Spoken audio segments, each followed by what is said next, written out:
Hey friends, welcome to the Fullest Life podcast. This is your host, Vita Tucker, and welcome to a new episode. For those of you who are new, this is the Fullest Life podcast. It's a podcast dedicated to women. It is dedicated to us living our fullest life. And it doesn't mean that we don't have problems, y'all. It doesn't mean that we don't have situations and circumstances going on. It is just that we are endeavoring to live our fullest life. And so today I'm going to just jump right in because I want to talk to us about something that's very serious and near and dear to my heart. I've had some conversations, probably three conversations over the past 2 days in reference to suicide. I had one friend who just lost her brother who committed suicide.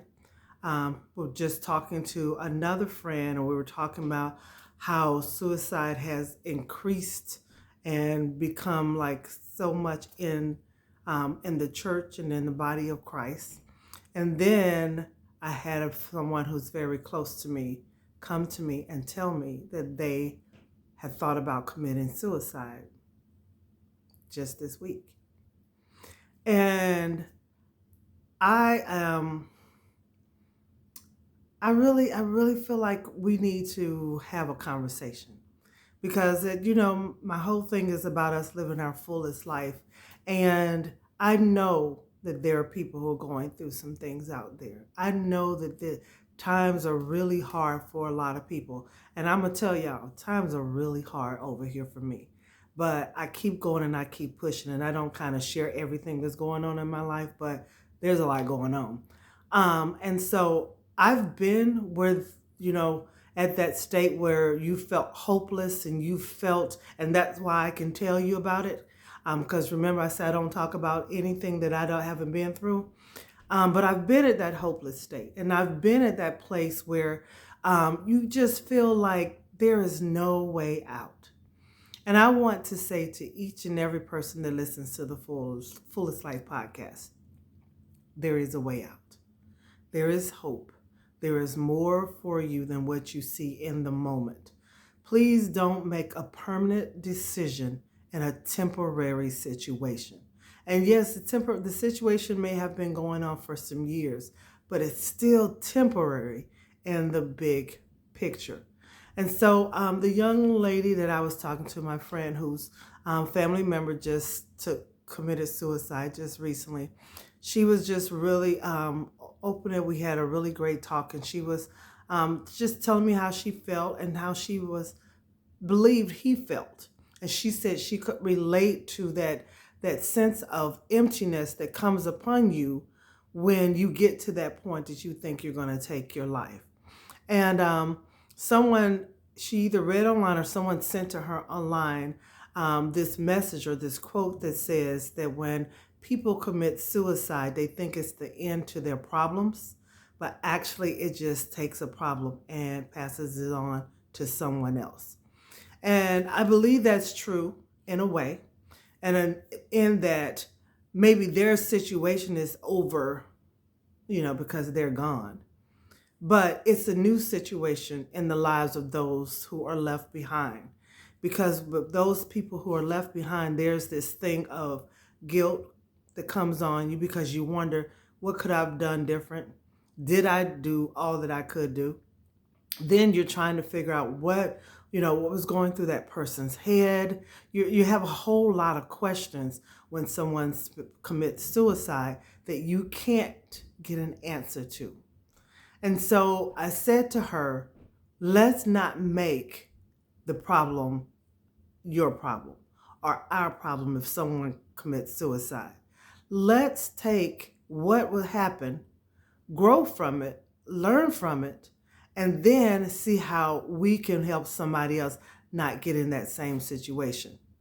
When the person said to me that they almost took their lives the other day, I'm going to tell y'all, even right now, it brings me to tears because that would have literally crushed me. It would have crushed me completely. And I would have come back from it because I know who I know the God that I serve. And I would have come back from it. But it would have been devastating and it would have been hard. And so my hope is, and my reason for saying these things and to doing this is that if there is someone in your life that is going through a situation that seems desperate, my hope is that we don't walk past people and disregard. My hope is that you have an ear to hear when someone around you is hurting. My hope is that if you're the one that's hurting, that you call someone and talk to them so that you can help make a right decision. Now, I know we all say, well, there's always someone going through something worse than that person is going through and all of that. And I had a conversation with another gentleman. Gosh, I just thought about it.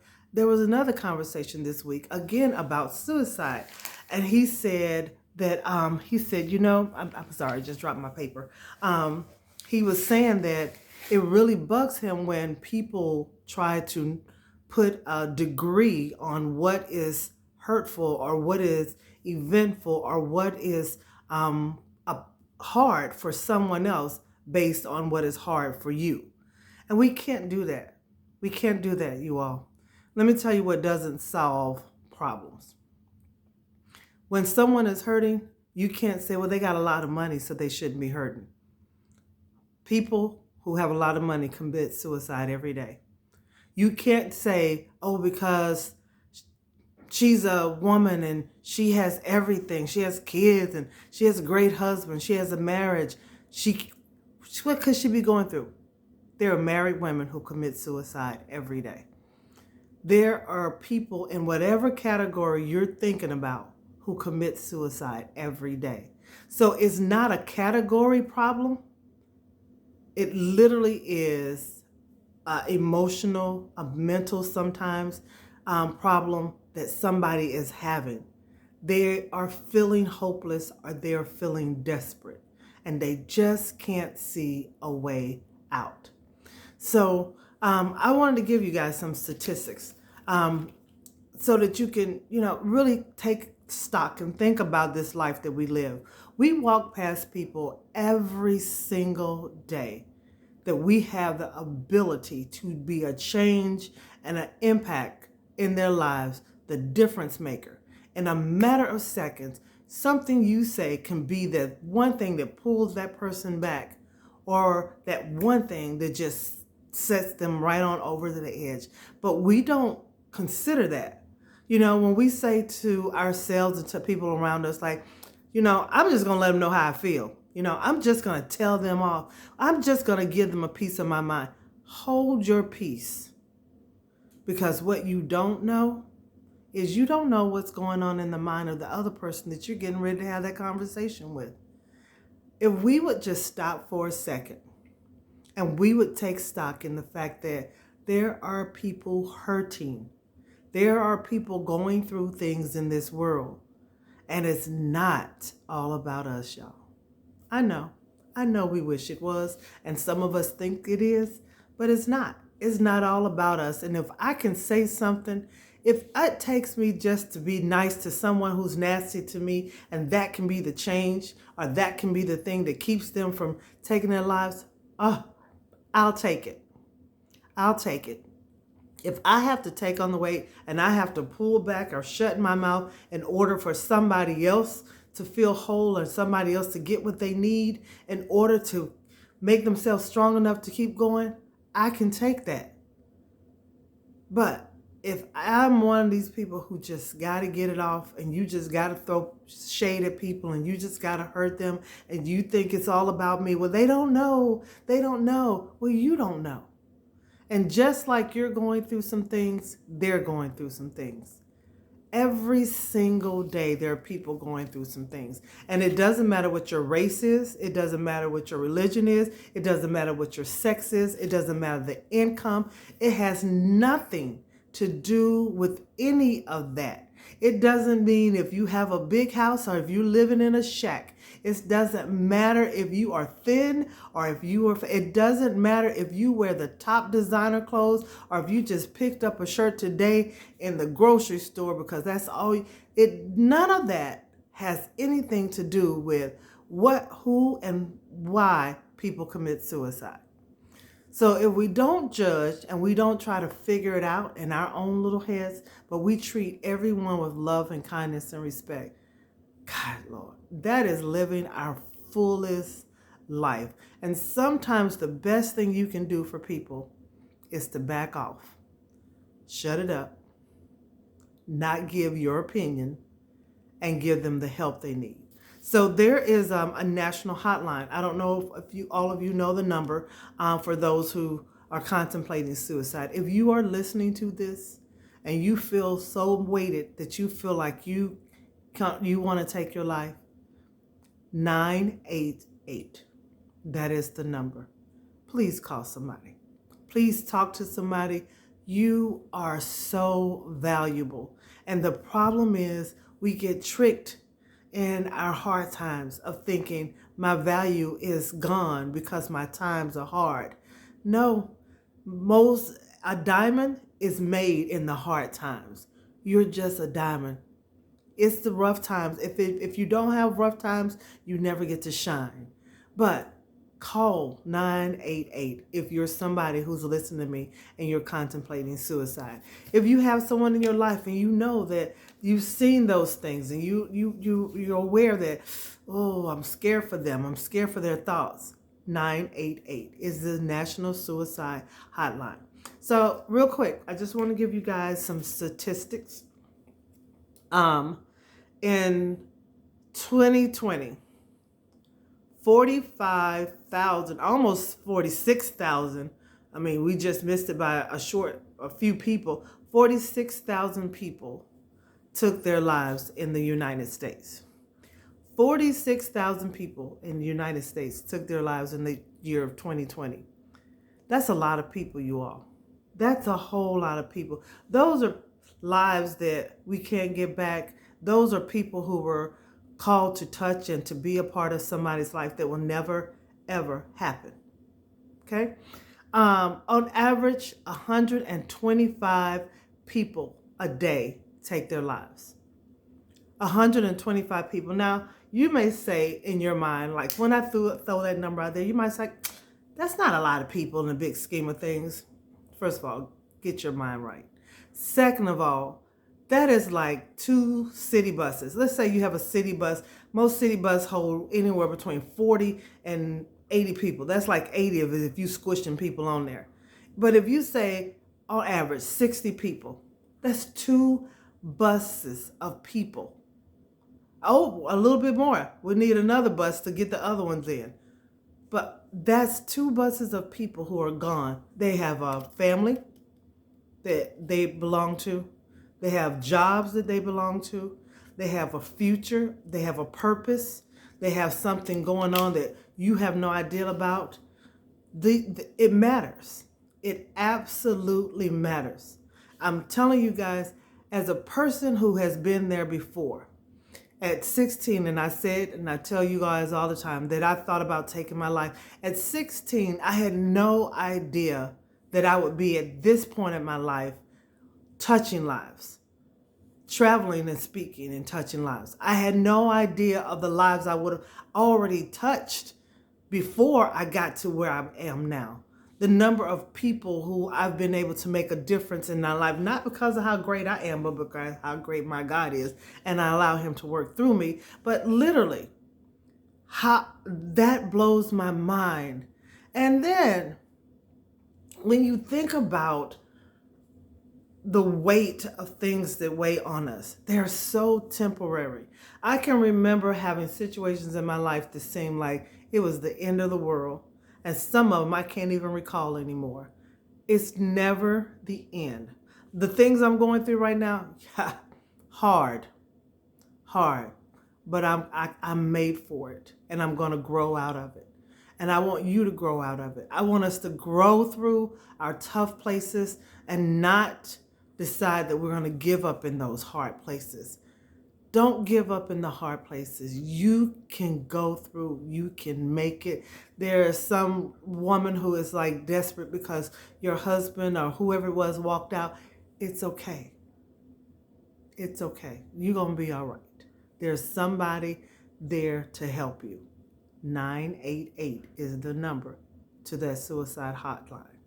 If you're not, and there are a lot of people, and I wasn't able to get all the statistics, but there are a lot of people who think about it. You just think about it in your head like, man, it would just be so much easier. No, it won't. If you take your life, it's not. No, because there are many attempts that never come to pass, which I thank God for. That a lot of people attempt, but it doesn't go through. But then afterwards, you have to deal with that. Let's not attempt. Let's just get the help we need. There are psychologists, there are counseling online. There is a ton of stuff now for people who need someone to talk to. So please talk to somebody. Okay. Some more statistics. And you know what? People who want to make it a race thing, it's not a race thing. There are suicides in every racial category you can think of. I looked up just three, the predominant races in the United States. And I don't limit this to I'm only saying about United States because I live here. But whoever you are, anywhere in this world, get the help because you are valuable. In the Black community, the main age, the most where suicide happens is between 25 and 34. And the person that told me the other day about them getting ready to take their life is between that age range. And then it's predominant is more males than females. And actually in the Black race, it's half of the overall, the number is half of the overall U.S. rate. Then for in the white community, the main age, the highest ranking is between ages of 45 to 54 years old. That age range has more suicide in it in our white communities than any other area. And it also prevails in the male gender. So much so that it is much higher. The suicide in white males is higher than the overall U.S. rate, a lot higher. So pray for people, y'all. I don't care what the person's race is, gender, none of that, social class. Pray for people. Then in our Hispanic community, Hispanic community is oddly, but they tend to line up very much like our Black community. Is age 25 to 34, predominantly in men, and it literally is the number is half of that of the overall U.S. Rate for us in the U.S. So I just wanted to come on and have this conversation. And I was telling the young lady when we were talking, and I just let her cry and I let her grieve because grief is real. Don't act like you can't grieve, but you can grieve. And she felt like she began to feel hopeless because she didn't know what to do because, her brothers committed suicide, and it's gotten her into a state where she's thinking like, what am I going to do? But here's what we can do. For those of you who are hurting and you've lost a loved one, a family member, maybe they've committed suicide, maybe it's another way, but this is my suggestion to everyone. There's love inside of you. And that's why you're hurting. There's love inside of you that you want to give to that person, and they're no longer here.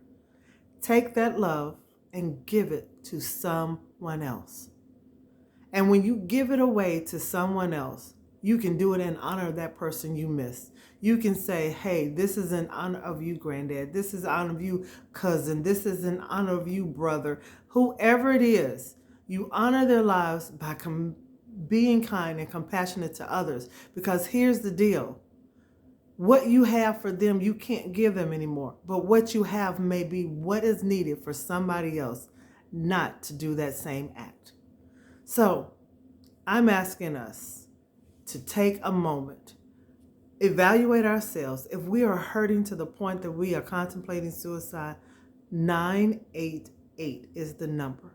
Call somebody, because I promise you, you are valuable. You are valuable and your life matters. And it would break. Please call somebody. Don't allow what's going on up in here to get you to make a decision that you can't bring back. You can't reverse. Okay? So that is first. And to those of us who are just listening, please take a moment to think of somebody other than yourself. All it takes is 1 second to say something kind to somebody or do something kind to for someone that will make a difference in their lives. Sometimes people are feeling very alone in large crowds because there are people walking past them, but everybody's walking past. Nobody's taking a moment out to check up and to make sure people are good. And so let's do that, you all. Part of living our fullest life is that we don't think about just ourselves, that we give to others. And I want each and every one of us to live our fullest life. And that means that we go through some things, but that we don't allow them to take us out. I want to see all of us be our best selves. So I'm going to be praying. I am going to be praying all this week for people who have a thought, and that thought of suicide and the spirit that's behind that, that's just plaguing our world and our nation, and just praying for people. Praying, genuinely praying for people. If you say to me, Vita, I don't pray, well, this is a good time too. Just stop for a moment. And all you have to say is, Father in heaven, please touch those hearts, those minds, and intervene for those people who are contemplating suicide. And let them know that they are loved and that they mean the world to you and that their lives have a purpose. It's as simple as that. And I'm ending it in Jesus' name, because that's the name that saves. So this podcast, literally it's been 22 minutes. 22 minutes. So according to the CDC, 2 people have taken their lives since I started this podcast. Every 11 minutes, someone takes their life. That's breaking my heart, y'all. If we're going to live our fullest life, part of living full and dying empty means that we care about others and we live our lives to the fullest. Yeah, it's my tears. I'm holding them back some, but I'm just saying, be strong, get the help you need, and care about someone else around you. Be better than just that person who's concerned about themselves. Love you all. Have a super weekend. Be kind. Bye, guys.